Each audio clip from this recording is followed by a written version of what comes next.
Familia, le doy gracias por estar aquí, amada familia. El domingo pasado estábamos comentando y hablando, ¿verdad? Pidiéndole al Señor, aleluya, y que revelara al pueblo de Dios, y ponía en mi corazón, por eso le digo, hay que estar atentos cuando Dios está hablando. Y hablaba precisamente de un hielo, de un espíritu que a veces mandan a las iglesias y la gente no nos damos cuenta.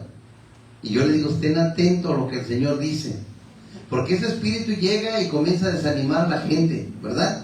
Alguna gente está enferma, no estamos diciendo que todos no vienen porque están fríos y que ya no son de Dios, yo no estoy diciendo eso. Yo estoy diciendo que hay algo que viene, un espíritu para desanimar al pueblo de Dios. Y si no vayas, estás cansado, puedes ir otra semana, etcétera, etcétera. Entonces estemos atentos para estar orando, velando unos por los otros, ¿verdad? A veces que alguien no vino y pues tiene un problema personal, al contrario, hay que orar por ellos porque no sabemos cuál fue el motivo por el cual no ven la persona.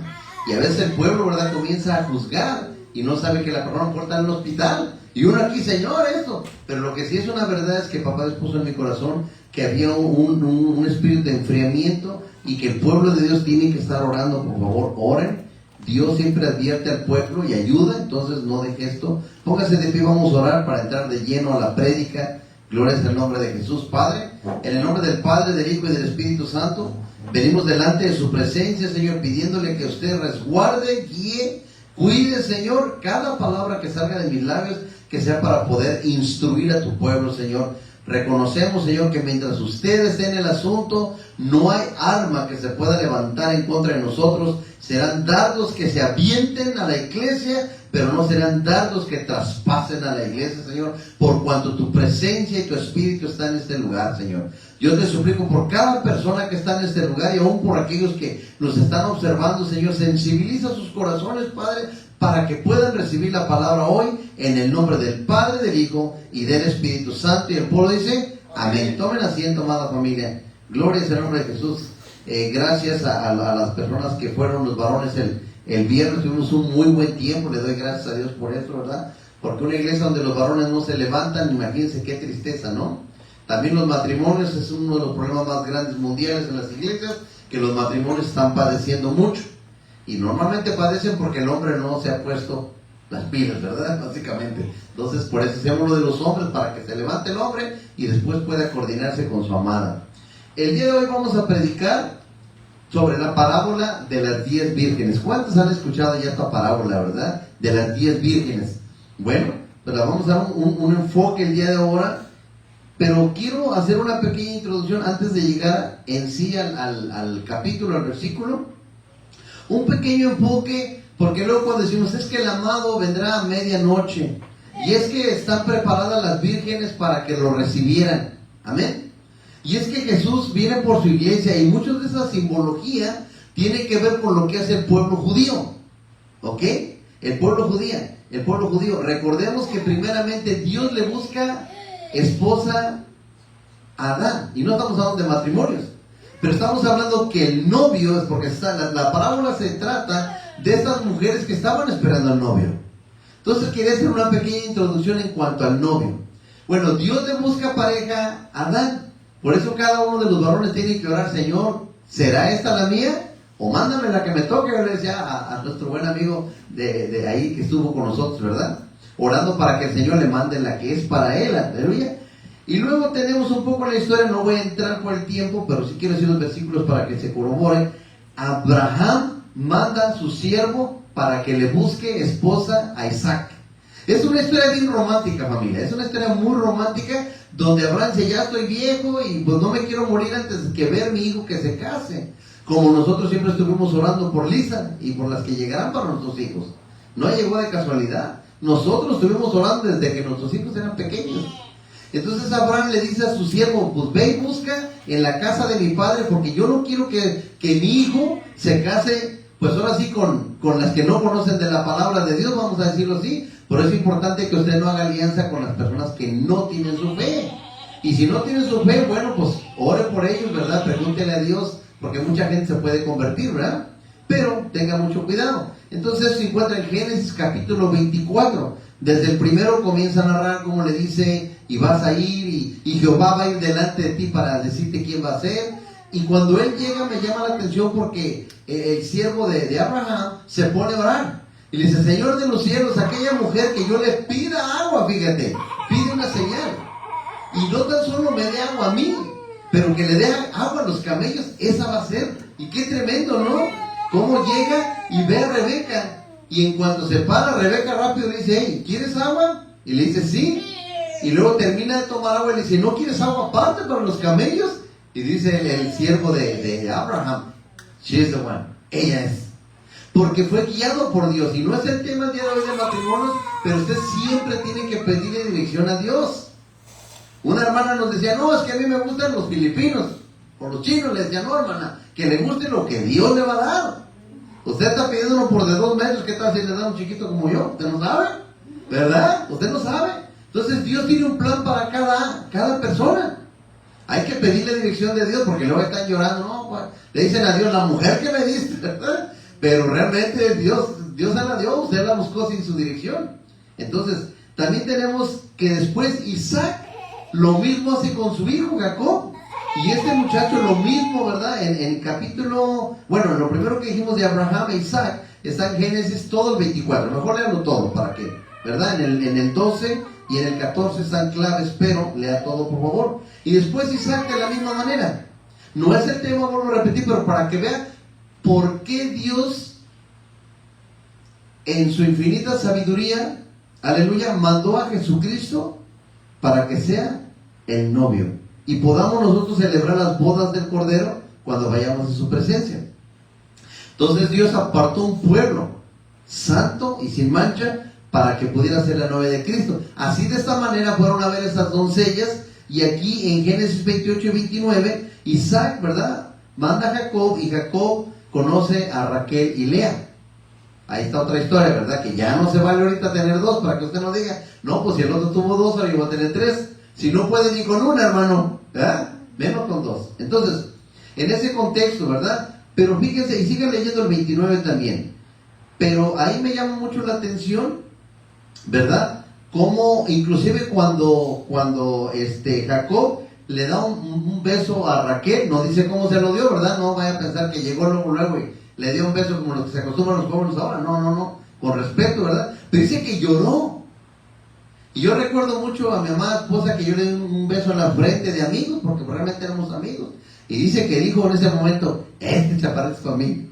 Y me acordé mucho cuando lo leí, ¿verdad? Porque como que Dios le puso a ella, porque ella buscaba de Dios. Y ella escuchaba la voz de papá a esa edad, ¿verdad? Pero yo no sabía, pero Dios ya tenía preparado el momento. Y me acordé mucho cuando leí esto. Pero tristemente en Génesis 28 del 8 al 9, ¿verdad? Lo había preparado, pero por el tiempo, Esaú, ¿verdad?, que era el hermano de Jacob, hace una mala decisión. Qué tristeza, ¿no? En el 28:9 dice la palabra del Señor que Esaú buscó de la descendencia de Ismael, para que se dé cuenta de dónde vienen todos los ismaelitas, de dónde vienen todos los árabes, los de Irán que están en contra de Israel, aleluya. Son en cierta manera los medios hermanos de Isaac, o sea, los ismaelitas, Ismael. Entonces Esaú dijo, yo me voy para acá, esa descendencia, esa novia por la cual Dios no va a venir. Pero Abraham, Isaac y Jacob hicieron lo que tenían que hacer para que buscaran una mujer, una virgen, y pudieran ellos seguir con el plan que Dios había tenido desde el principio. Ok, un poco de historia. Ahora, en el pueblo judío, cuando dos personas se conocen, no es como hoy, ¿verdad? Se conocen y pasan muchas cosas, y ya después de eso ya se dicen me gustas, ¿no? No. En el pueblo de Dios se hacía algo que se llama el ketubá. El ketubá es un contrato que hacían dos personas en cuanto se conocían. En cuanto se conocían luego, y decían, esa va a ser para mí. En el tiempo antiguo, el papá elegía la novia para el hijo. Y Dios eligió la novia para Cristo. O sea, hay mucha similitud en las cosas. Ya después dicen que después del exilio ya se perdió un poco de lo que Dios había hablado, y ya el hombre cabala a la mujer, ¿verdad?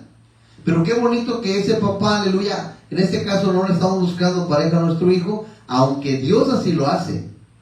Dios buscó la novia para Jesús. Pero nosotros oramos en cierta manera, la estamos buscando para nuestros hijos, o al revés, para nuestras hijas, en oración. ¿Me siguen? Para que sea la persona que va a dar. Entonces, en ese momento, el ketubá era un documento legal que definía los derechos y responsabilidades de la pareja dentro del matrimonio, pero todavía no se casaban, todavía no vivían juntos, todavía no salían solos ni siquiera, sino que era un contrato, un ketubá, donde decía, ¿sabes qué? Yo ya le eché el ojito a Pamela y de aquí nadie me la quita. Entonces se tenía que hacer un escrito. No era nada más como de palabra, ¿verdad? O andaban de novios y luego con uno, con otro, para ir para acá. Sino que había, ¿verdad? Una forma diferente, muy bonita, que dicho de paso, ¿verdad? Dice, su principal objetivo era proteger los derechos de la esposa. Y sabemos que hoy por hoy el matrimonio se llama matrimonio. Viene de la palabra matriz y es para poder apoyar y ayudar a la mujer, ya que el hombre muchas veces no hace su trabajo. Amén. Menos cuando se enojan. Ahora va todo en contra de la pobre mujer. Entonces, para que la mujer tuviera ¿cómo se puede decir? Esa ayuda, se hacía ese contrato, ¿ok? Estoy parafraseando mucha información, pero vamos a la alabanza, estuvo un poquito que estuvimos más en la alabanza, ¿verdad? Bueno, eso es lo que se tenía que hacer. Después de ese proceso venía lo que se llamaba Kiddushin, que viene de la palabra hebreo como de santidad. En ese momento ya se daban el anillo. Qué bonito, ¿verdad? Ahora todos lo hacemos al revés, pero en aquel tiempo primero veía, el papá oraba, aleluya, y le decía al hombre, de esa familia, amigo, de esa familia que está bien metida con Dios y que conoce de la palabra, de ahí vas a agarrar tú, tu esposa. Entonces, en este contrato, la ketubá era un contrato que se habían conocido los dos, y desde ese momento ya la muchacha, ni el muchacho podía salir con nadie, ya estaban apartados, como quien dice. Pero en el Kiddushin, a través del anillo, hacían un compromiso más grande todavía, y lo tenían que hacer a un lado de los testigos, como ahora lo hacen, ¿verdad? Más o menos, van, le dan anillo, pues uno lo invitan, ahí va, ¿verdad? Es un testigo de que ya en ese momento básicamente estaban casados, pero todavía no vivían juntos. Es esa situación. Entonces, lo que representaba en ese momento era que si la muchacha por alguna razón llegara a salir con alguien más, el hombre le daba carta de divorcio y todavía no vivían juntos. Pero ya era un respeto tan grande de la mujer, si no, yo ya estoy apartada porque nos vamos a casar, y es que así yo ya no puedo salir con nadie y no puedo hacer lo que yo quiera, y lo mismo el hombre. Ya había un respeto tremendo, ¿verdad? Y a mí la verdad me gusta mucho esto.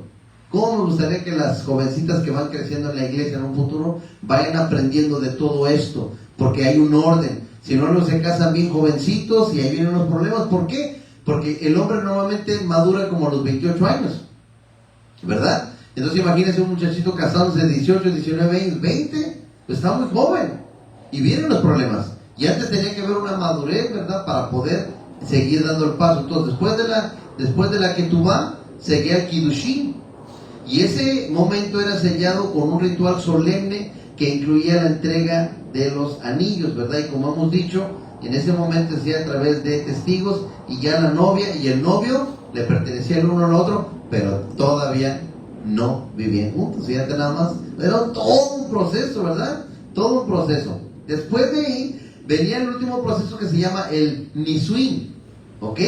Entonces ahí ya era la boda oficial, vamos a decirlo así, el banquete, la fiesta.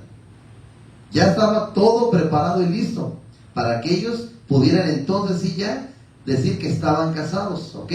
El matrimonio judío antiguo incluía un periodo de espera lleno de preparación, simbolismo y anticipación. Durante esta etapa, escucha, el novio y la novia se preparaban tanto físico como espiritualmente.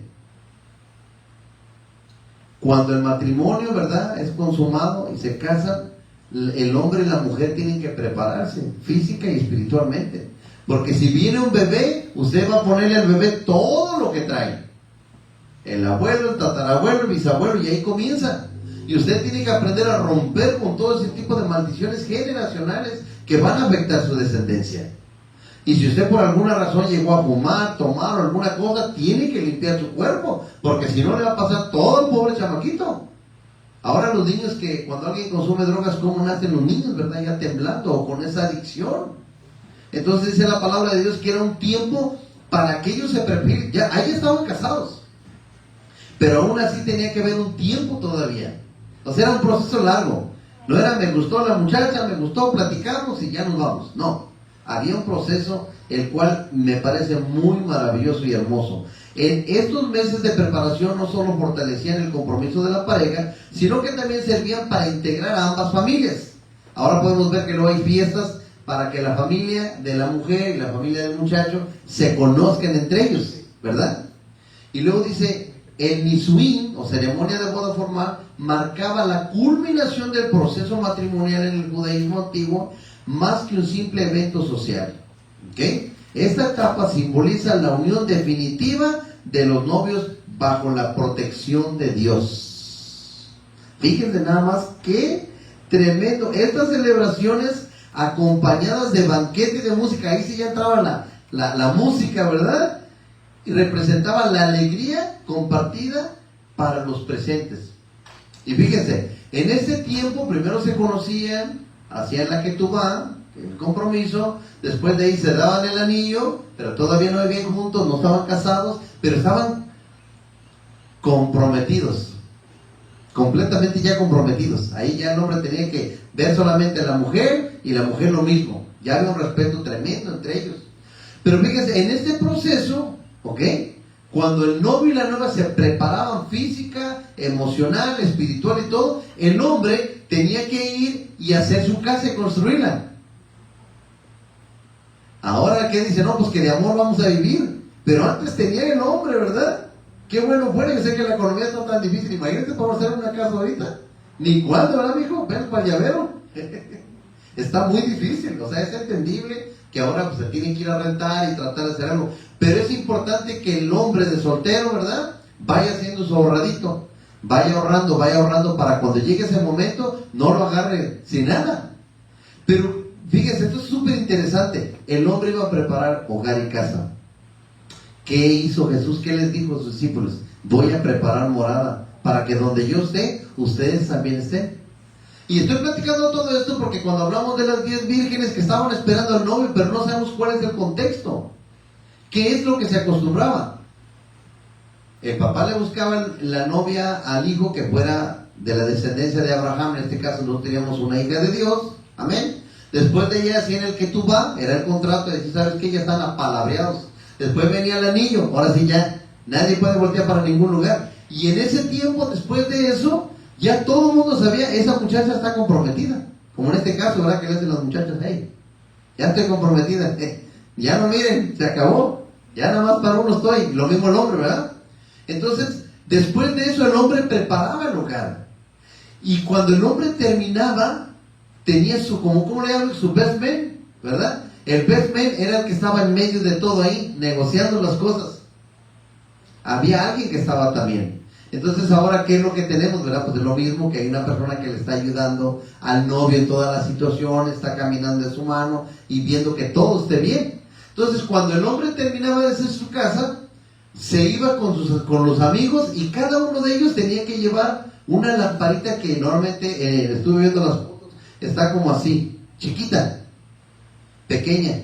Y esa lamparita tenían que llevar aceite ellos a un lado para ir echando, para que la lámpara fuera alumbrando. Y llegaba el novio con todos sus, no sé cómo se dice, los que llevan novio, todos ahí, y la gente que se unía a la familia, y ya iban por la novia. Y la novia ya estaba esperando. Entonces en ese contexto, las 10 vírgenes tenían que estar preparadas, porque iban a ir con la novia, porque el novio ya venía. Entonces, ¿qué hacía el papá? Se levantaba a medianoche, le daba la bendición y ahora sí ya, vámonos. Pero primero tenía que haber todo ese proceso. Y las vírgenes que ellos tenían a un lado ayudando y apoyando, como las damas de, no sé cómo dicen, ¿verdad? Las que van con la mujer. Entonces, ahí estaba con ella. Pero estas mujeres tenían que tener sus lámparas también para poder acompañar a la novia. Qué tremenda introducción solamente para hablar de una parábola. Pero espero que algo hayamos aprendido. A mí me pareció muy interesante. Y cómo me gustaría cuando tenga una nieta decirle, así va a ser mi hija. Mira, escucha, hay un proceso. No, hombre, no se me adelante. Porque el niño quiere ser adulto y luego cuando es adulto mejor quiere ser niño, ¿verdad? El soltero se quiere casar y a veces el casado quiere ser soltero. Porque no vivimos nuestras etapas. Es importante. Entonces así, la primera nieta, mijo, así la vamos a instruir. Orándole, ¿verdad, mijo? A primera, así, mire. Y si el hombre la quiere realmente, tiene que hacer todo por usted. Porque usted vale, no la conoció allá en la esquina. La conoció en una casa, ¿amén? Entonces, y ya para entrar en la parábola, como habla de las 5 vírgenes insensatas, quiero darles una pequeña, otra introducción ahora para la insensatez.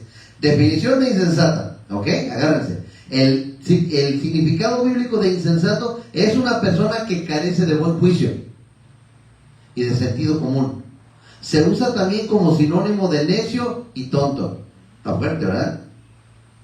En cuanto a su etimología, la palabra insensato proviene del latín insensatus, que significa persona que no piensa bien o adolece de sentido común. En la Biblia, el significado de insensato se refiere a quien desecha o desprecia la palabra de Dios. Qué fuerte, ¿no? Que cuando no entendemos un consejo de Dios, somos insensatos, necios, testarudos, tercos, poco entendimiento. Entonces, para que vean ustedes que cuando se utiliza esta palabra con estas vírgenes, es una comparación de lo que iremos explicando para que usted y yo no entremos en esa categoría. ¿Ok? Luego dice, el insensato vuelve a cometer los mismos errores de siempre. O sea que mete el pie en el mismo hoyo. Es una insensatez. Pensar que haciendo lo mismo voy a obtener resultados diferentes. Si usted sabe que tiene un problema con algo, no esté jugando alrededor del hoyo, porque tarde o temprano se va a caer. Una persona insensata es el que anda alrededor del problema y de todos modos va a caer. Y después, ¿qué cree que va a pasar? Le va a echar la culpa a la mujer. Y no se trata de eso, a la novia, porque lo vimos ayer. ¿Qué pasó, hombre? No, por la mujer que me dice, la mujer, la víbora. Y la víbora, pues como no tenían a dónde voltear, pues ¿qué le quedó? Qué triste, ¿no? Dice, por lo que demuestra una conducta necia que lo encierra en el sinsentido. Por tanto, el corazón del insensato está totalmente descarriado. ¿Ok? Ahora sí, empezamos. Parábola de las 10 vírgenes. Si alguien trae Biblia, lo quiere corroborar en su teléfono, ¿verdad? No pudimos poner ahora los versículos, nos disculpamos. Está en Mateo 25. Mateo 25, desde el 1 al 13 vamos a leer. Mateo, y así nada más van a ser 2 capítulos para que no se vaya a perder. Mateo 25, del 1 al 13. Amén. Comenzamos. Entonces está hablando Jesús, que ya les había hablado de todas las situaciones apocalípticas que vendrían. Se levantarían falsos maestros, falsos cristos, etcétera, etcétera. Todo lo que vendría a la iglesia de Dios. Entonces, leyendo Mateo 25, del 1 al 13, entonces el reino de los cielos, decía Jesús, será semejante a 10 vírgenes. Pone el ejemplo, ¿ok?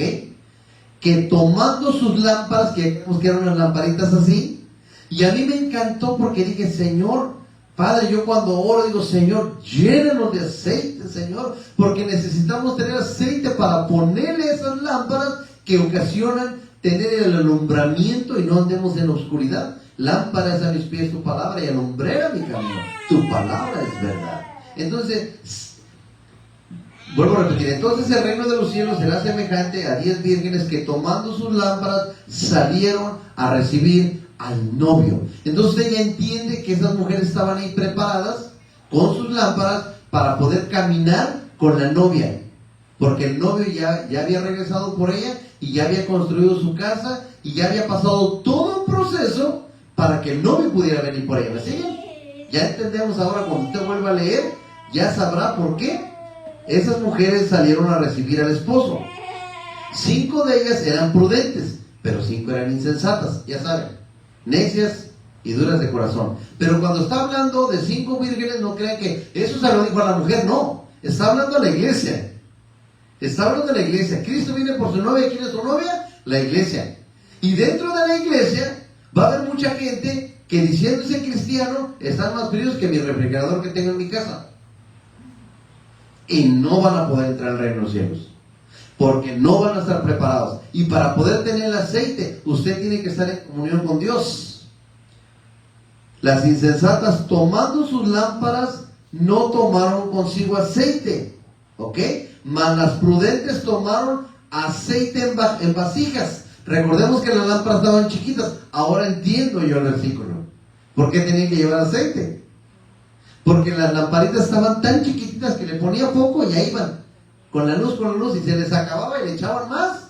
¿Y cuántos de nosotros venimos el domingo por aceite y el lunes se le acabó? Pero usted no ora, no hace nada, pues lo único es que ya comienza para abajo, y se pone más frío que en Alaska, ¿verdad? Entonces tengamos cuidado. Mas las prudentes tomaron aceite en sus vasijas juntamente con sus lámparas y tardándose el esposo, o sea, como que el esposo esperó un poquito, dando la oportunidad, como ahorita que está dando Dios, que ya está a punto de venir por su pueblo, y está dando una oportunidad para que usted le hable a su familia, porque cuando se cierre el periodo de gracia, se cerrará, y no va a entrar nadie, como lo vamos a ver más adelante.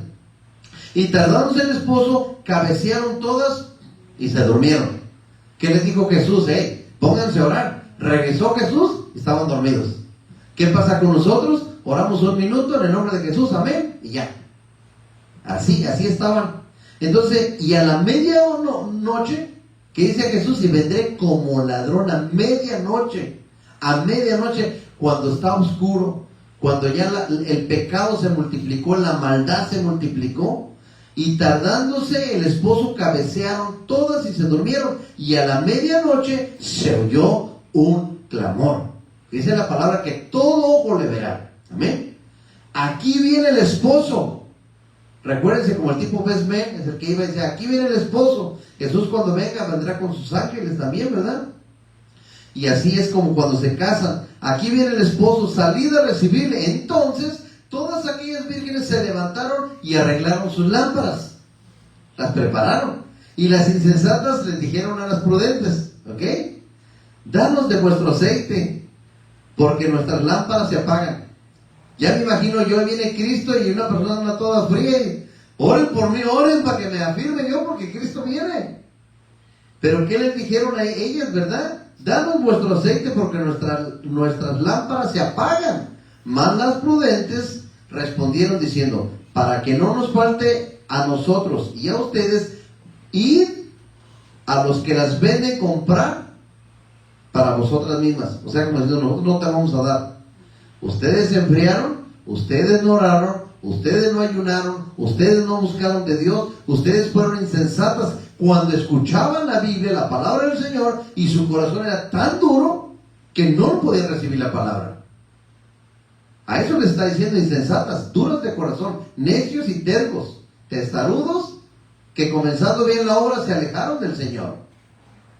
Y a veces uno piensa, no, pero al ratito ya me firmo nada más un rato. Y si en ese momento viene Jesús, dice, pero mientras ellas iban a comprar, vino el esposo, y las que estaban preparadas entraron con él en las bodas. Dice la palabra, y se cerró la puerta. A mí normalmente, amada familia, no hablo mucho del tema apocalíptico, ¿verdad? Porque casi la mayoría que lo habla se equivoca en el tiempo y en las profecías. Lo que sí sabemos es que Jesús regresa por su novia. Y que aquí le está hablando a la iglesia. Las vírgenes representan la iglesia. Entonces es algo que usted tiene que poner en su corazón y decir, ¿cómo está mi relación con Dios? Hace 8 días el Señor fue muy claro. Y desde un viernes pasado hay un tremendo espíritu de estupor. Hay un espíritu de estupor. El domingo pasado hay un espíritu de enfriamiento. Recuerden, con todo respeto, el enemigo no le importan las iglesias grandes. A él no le interesa eso porque la mayoría se va a divertir. No todas. ¿Ok? Pero las personas que estén en una iglesia grande o chiquita, donde ellos estén, pero que estén buscando de Dios, ellos son target del enemigo. Por eso cuando usted tenga un problema que viene a su vida, usted tiene que entender que muchos de ellos vienen por dos cosas. O porque usted es necio y no quiere hacer las cosas bien y no quiere buscar de Dios, o porque está buscando de Dios y está haciendo la voluntad del Señor, el enemigo se levanta. Y el Señor se como un friano. Y si no pueden en la casa con el hombre, va con la mujer, y si no con los hijos. Pero va a tratar de destabilizar la situación. Entonces tengamos mucho cuidado. En el 11, Después vinieron también las otras vírgenes diciendo: Señor, Señor, ábrenos. Señor, Señor, ábrenos. Mas él, Jesús, respondió y dijo: de cierto os digo que no os conozco, santo Dios. Qué fuerte, ¿eh? Es fuerte. Velad pues, porque no sabéis el día ni la hora en el que el Hijo del Hombre vendrá. O sea, todavía Jesús de buena persona le está dando una parábola para que ellas no seamos como esas 5 vírgenes insensatas. Dios ama tanto a su pueblo que Jesús mismo les está explicando al pueblo para que no les pase. Y les dice: así va a ser el día. Básicamente Jesús está diciendo: cuando yo venga, voy a venir y no toda la iglesia se va a ir conmigo. Porque muchos de ellos han dejado el aceite. El aceite es una representación, en el original del griego dice: y los ungieron. Hay un ungimiento. Puso el aceite sobre nosotros.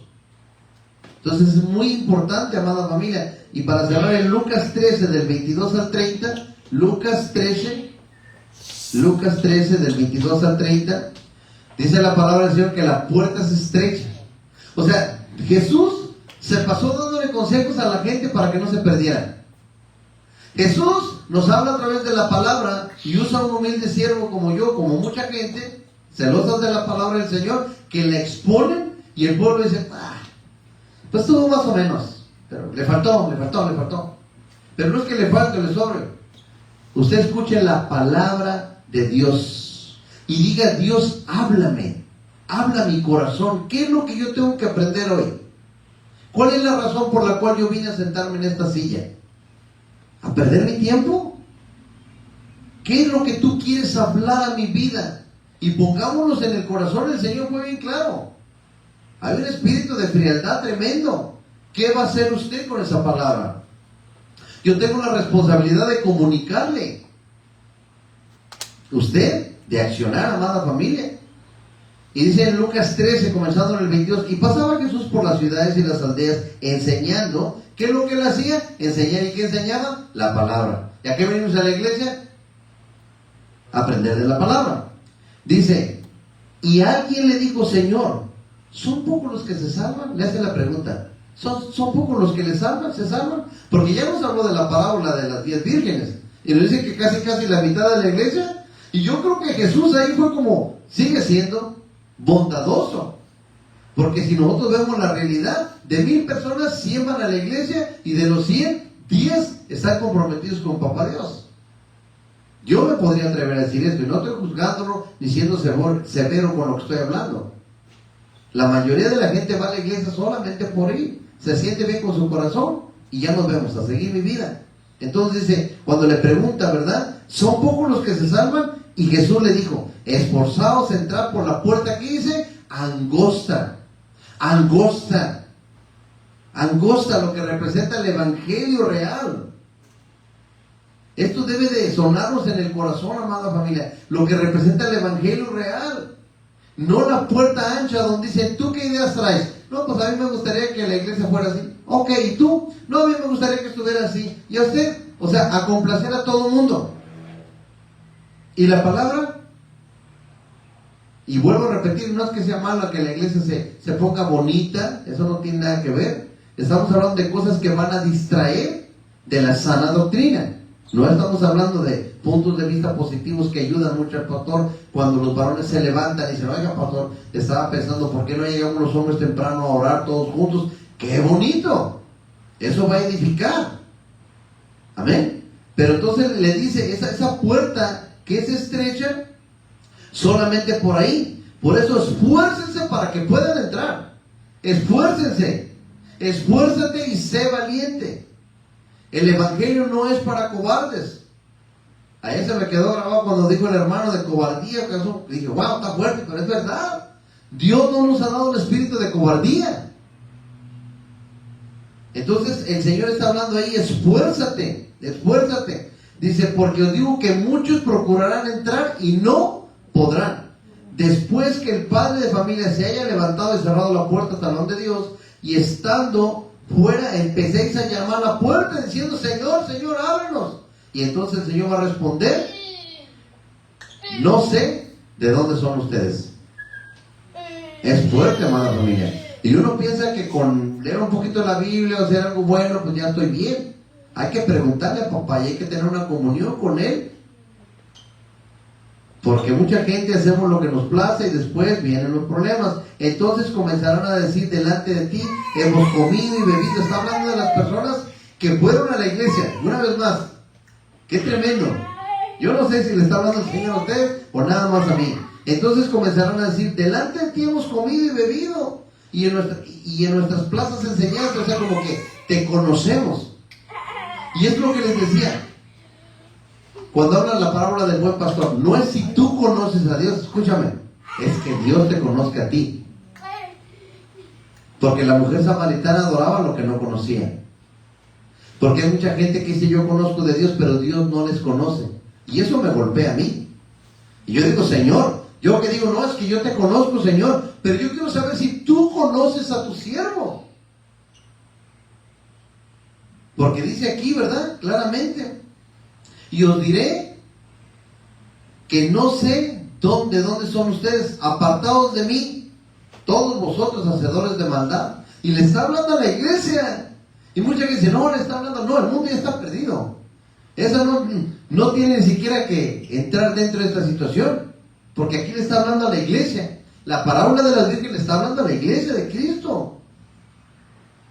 Así será el llanto y crujir de dientes cuando veas a Abraham, a Isaac y Jacob y a todos los profetas en el reino de Dios y vosotros estéis excluidos. Por eso yo comencé explicando un poco cómo son las bodas judías o las bodas que Dios estipuló. Dios desde un principio seleccionó la mujer para el varón. Y hoy Dios seleccionó a la iglesia para Jesús. De la misma manera que hubo un contrato, el Ketubá, Dios dice que dijo, este es el nuevo pacto. ¿Me siguen? ¿Qué es lo que hizo él ahí? Un pacto, algo redactado y escrito, un Ketubá. Y yo cuando estaba estudiando, yo estaba bien emocionado. Digo, santo Dios, cuánta similitud hay en todo lo que tú haces. Está tan conectado todo y a veces nosotros nos perdemos. Pero Jesús hizo un Ketubá con su iglesia a través de un nuevo pacto. Y el anillo que puso, aleluya, en el segundo paso de este compromiso judío, es su Espíritu Santo que derramó en nosotros. Nos selló. Y todavía dice la palabra que el Padre daba un dote a la novia. ¿Y qué hizo papá Dios? ¿Quién fue ese dote? ¿Quién fue ese regalo? Jesús. ¿Qué similitud tan grande en las bodas como Dios las estipuló? No como nosotros queremos. Pero si hay una similitud, que hoy está el anillo, que hoy está el besmén y que todo ese tipo de cosas, ¿no? Pero que se vayan haciendo en el orden que Dios va queriendo, de veras. Porque Dios manda bendición cuando uno obedece su palabra. Y a veces no es fácil, no es fácil. Principalmente en este país que estamos viviendo una cultura completamente diferente. ¿Cómo yo voy a culpar a un joven? No, es que tú estás en pecado, joven. Dice lo único que he conocido. ¿Por qué no en amor le explicamos de la palabra para que haya un convencimiento y ahora diga la gente, wow, yo quiero hacer las cosas como mandan? Me quiero bautizar. ¿Sabes qué estoy viendo en la unión libre? Me quiero casar, pero no por obligación. Yo recuerdo en una iglesia que estábamos, tristemente ahí casi obligaron a dos jovencitos, no sé, parece que el muchacho apenas tenía 17 y va a ser 18 años. Básicamente lo obligaron.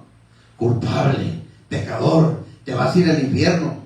¿Por qué no mejor dijeron, sabes qué, vamos a vivir un proceso, vamos a explicar, que se tomen su tiempo? Los empujaron y bien jóvenes. ¿Cuántas personas se casan jóvenes y son difíciles que salgan adelante? Es muy difícil. Entonces a veces queremos juzgar a jóvenes que traen una cultura completamente americana. Y le digo, no, pues tú te vas a ir al infierno. ¿Por qué no mejor les explicamos, oramos, para que Papá Dios ponga un convencimiento en sus corazones? Es lo mismo con el bautizo. Si usted no se bautiza, no por eso no es salvo. Pero me pregunto yo que si usted es salvo, pues entonces se va a querer bautizar. Pues porque tiene un convencimiento en su corazón. Usted no se, si está en unión libre, no se casa para ser salvo, pero porque es salvo y trae la convicción en su corazón, dice, yo quiero obedecer la palabra. Pero eso es conforme le va entendiendo usted. Como decía un buen amigo ayer en su testimonio, cuando Dios le habló, le dijo, usted tiene que poner el orden en su casa. Usted es el hombre. A lo mejor si el pastor ha estado duro y no, y tú, y haz esto y haz lo otro, a lo mejor no lo iba a entender. Pero cuando viene Dios y le revela, ahí es diferente.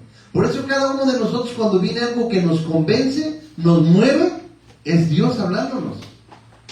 No endurezcamos nuestro corazón.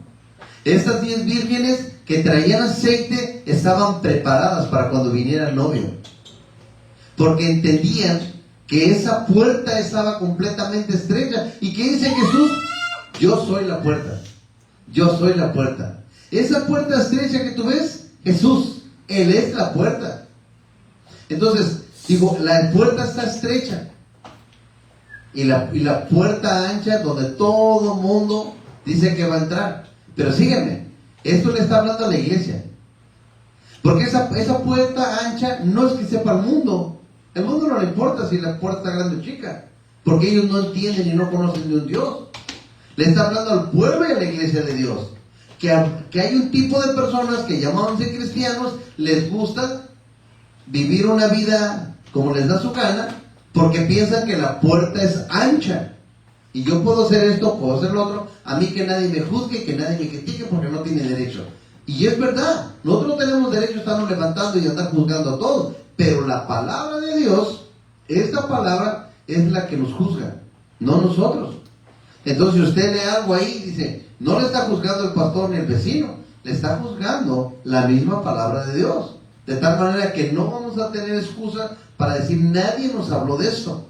Porque dice la palabra que todo oído le oirá. Toda la palabra del Señor será repartida en los confines de la tierra antes de que venga nuestro Señor Jesucristo. Estas 10 vírgenes, amada familia, es algo para que usted se quede en su mente o allá en casa, piense en su corazón, ustedes cuáles vírgenes son. Porque esto le está hablando a la iglesia, a los que se creen cristianos. ¿De qué lado usted está? ¿Anda en la puerta ancha haciendo lo que se le da su gana? ¿O usted quiere leer la palabra del Señor? Y si la palabra del Señor le dice que haga algo, usted ora, ayuna y dice, Señor, la verdad, yo no tengo ganas de hacerlo. Yo no quiero hacerlo. Todavía no es mi tiempo. Todavía. O sea, usted puede decir lo que quiera. Pero ahí está la palabra explicándole y dándole la oportunidad para que usted cambie y yo cambie. Y podamos entrar, aunque sea angosto ahí medio, ¿verdad? Yo me puse a pensar, vamos a tener que bajar de peso porque sé que está angosta, ¿verdad? Porque si no, no vamos a entrar también. Entonces hay que tener mucho cuidado, amada familia, con lo que entra a través de nuestros oídos, de nuestros ojos, con las personas que nos llevamos, hacemos alianza. Todo lo que estamos haciendo nosotros, lo debemos de hacer para Dios. Yo les decía el viernes a los varones, lo que hagamos de palabra, de obra, de lo que sea, hagámoslo como para Dios. Mira, familia, se siente un regocijo en nuestro corazón cuando hacemos algo para Dios. Usted está en el trabajo, predique la palabra de alguna manera.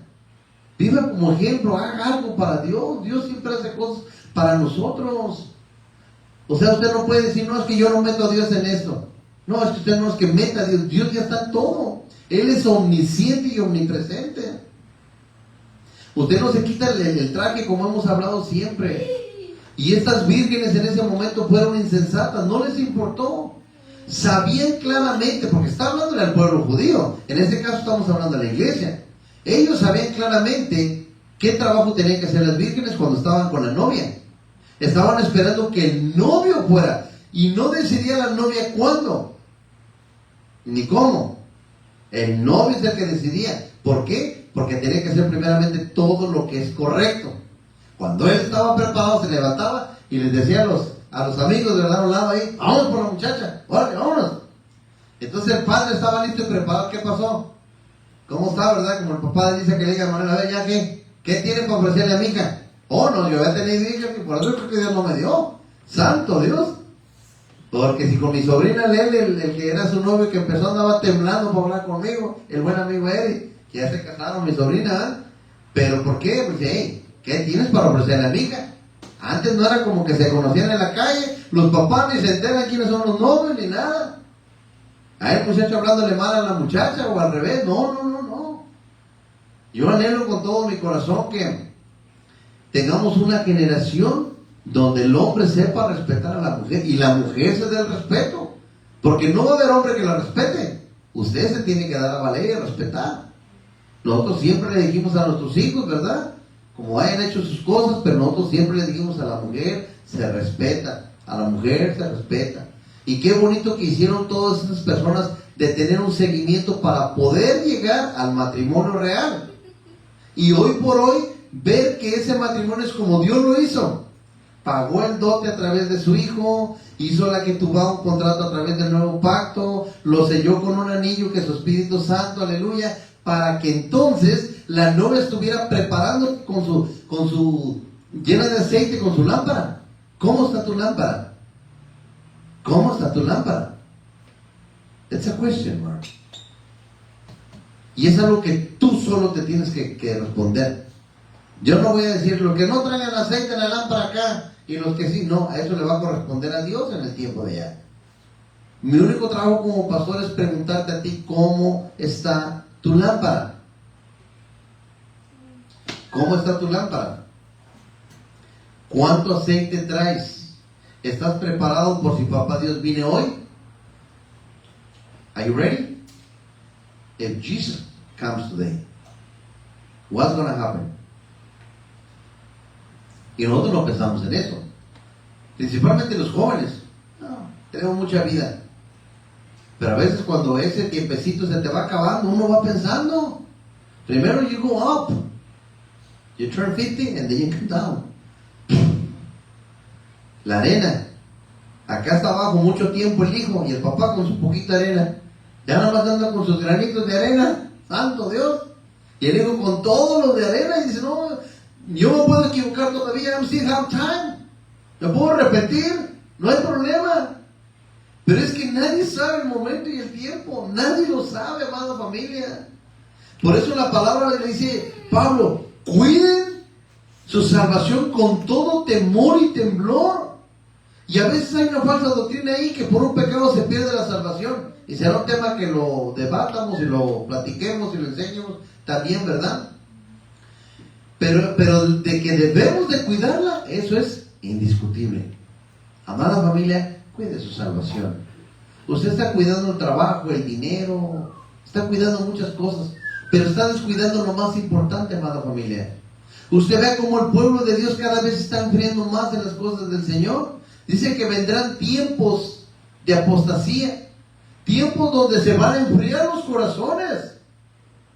Y lo estamos viendo, familia, casi a punto así de entrar a la guerra con Irán. Viendo cómo está la situación ahorita con el presidente y todo lo que está pasando. Y la gente ni así busca de Dios. Estamos así para que las cosas caigan. Ya estamos en una recesión económica. La economía está fuerte, amada familia. A lo mejor no hablo yo mucho de eso. El sistema político externo de este país y también interno está quebrado. Está mal. ¿Qué más necesita el pueblo que pase? ¿Por qué no nos preguntamos cómo está mi lámpara? Porque yo estando con Dios, yo digo, Señor, va a pasar lo que va a pasar. Hágase tu voluntad aquí en la tierra como en el cielo. Y lo que nos va a tocar, que nos toque. Dios sabe. Él está encargado de todo. Sin su voluntad, Él no se mueve ni la hoja de un árbol. Él tiene todo. Pero para que tú estés seguro de que estás bajo la cobertura, aleluya, tienes que entender que tu lámpara tiene que tener aceite. Tiene que tener aceite. Salmo 23, ¿verdad? Y hay muchos salmos hermosos donde dice, Jehová ungió mi cabeza, ¿verdad? Y en la casa de Dios moraré por largos días. ¿Por qué? Porque ya me ungió. Ese aceite y esa lámpara representa que Dios nos ha ungido como sacerdotes y como reyes. Y hoy tenemos que buscar todos los días a tener aceite. Usted le pone el aceite a su lamparita, anda de día, anda entre semana, pero ese aceite se le acaba, usted le tiene que poner más. ¿Y quién es la fuente de ese aceite? Dios a través de su Espíritu Santo. Por eso nosotros cuando oramos decimos, Señor, llénanos de tu presencia, danos de tu aceite, Señor Padre, para poder hacer las cosas. Póngase de pie, amada familia. Vamos a orar, aleluya. No tiene que pasar al frente si no siente en su corazón. Pero si de algo ha servido esta prédica, por favor, pídale a Papá Dios, lléname con tu aceite. Hazme buscar de ti para que yo pueda llenar mi lámpara de aceite. Cierra tus ojos. Padre, Hijo y Espíritu Santo, te suplico, Señor, que si tan solo una palabra puede quedar en las personas que están viendo este video, aleluya, y las personas que estamos aquí, entender que necesitamos ser llenas nuestras lámparas todos los días, Señor. Que en el diario vivir ese aceite lo usamos, amado, pero que necesitamos, aleluya, estar en comunión contigo, amado mío, porque el día, la hora, dice tu palabra que Jesús lo sabía, solamente le corresponde al Padre, porque cuando el Padre le ordene al Hijo venir por su novia, vendrá con sus ángeles, aleluya, y dentro de la iglesia habrá las vírgenes prudentes y las insensatas, y nosotros, amado mío, queremos ser tu pueblo sensato, queremos ser tu pueblo que apartó tiempo, aleluya, para glorificar tu nombre, para exaltar tu nombre, oh Espíritu Santo. Te suplico que si alguien de mis hermanos que están aquí o los que nos están viendo, aleluya, Padre, o yo, Señor, ese aceite se ha ido acabando porque me he enfocado más en los problemas que en ti, Señor. Porque he pasado más tiempo haciendo cosas del mundo que haciendo cosas para ti.